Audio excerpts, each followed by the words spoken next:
కృష్ణం కమలపత్రాక్షం పుణ్యశ్రవణకీర్తనం వాసుదేవం జగద్యోనిం నౌమి నారాయణం హరిం.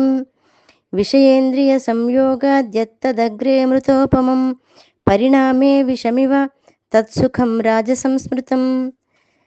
శ్రీకృష్ణ పరమాత్మ సత్వరజస్తమో గుణాల గురించి తెలియజేస్తూ సాత్విక సుఖం ఎలా ఉంటుంది, సాత్విక ధైర్యం ఎలా ఉంటుంది, సాత్విక లక్షణాలు ఏ విధంగా ఉంటాయో చెప్తూ అలాగే రాజస గుణము అలాగే తామస గుణాలని తెలియజేస్తున్నారు. ఇక్కడ రాజస సుఖం ఎలా ఉంటుందో చెప్తున్నారు.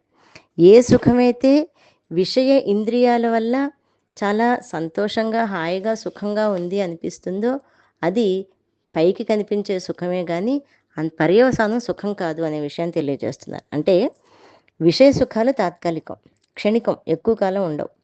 ఇంద్రియాలకి విషయాలకి సంయోగం కలిగినప్పుడు మాత్రమే ఆ సుఖం ఉదయిస్తూ ఉంటుంది, మళ్ళీ వెంటనే పోతుంది.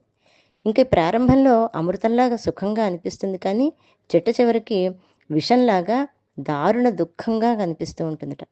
దీనిని బట్టి రాజస సుఖము ప్రారంభంలో జీవులకి అమృతంలా ఉన్నప్పటికీ అమృతం కాదని పయోముఖ విషకుంభము అనేటువంటి విషయం తెలుస్తోంది. విషరూపమైనటువంటి అమృతము మహాప్రమాదకరం. ఎందుకోసం అంటే అమృతంలో విషబీజాలు ఉంటాయి, ఆ సుఖంలో దుఃఖ బీజాలు ఉంటాయి.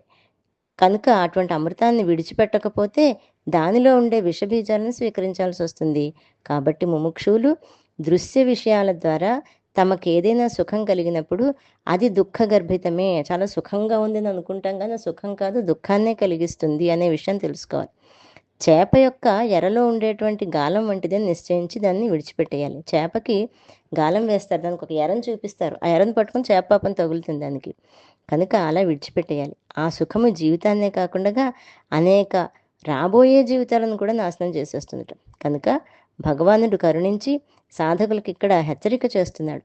ఆ దృశ్య సుఖాలను చూసి మోసపోకండి, దాని రంగు అసలు రంగు తెలుసుకోండి అని చెప్తూ, వాటిని చూసి మోసపోవద్దు అని చెప్తూ, రాజస సుఖాలు శాశ్వతం కాదు, తళుకు బెళుకులు ఉండేటువంటి వాటిని చూసి మోసపోవద్దు అని చెప్తున్నాడు. జై గురుదత్త.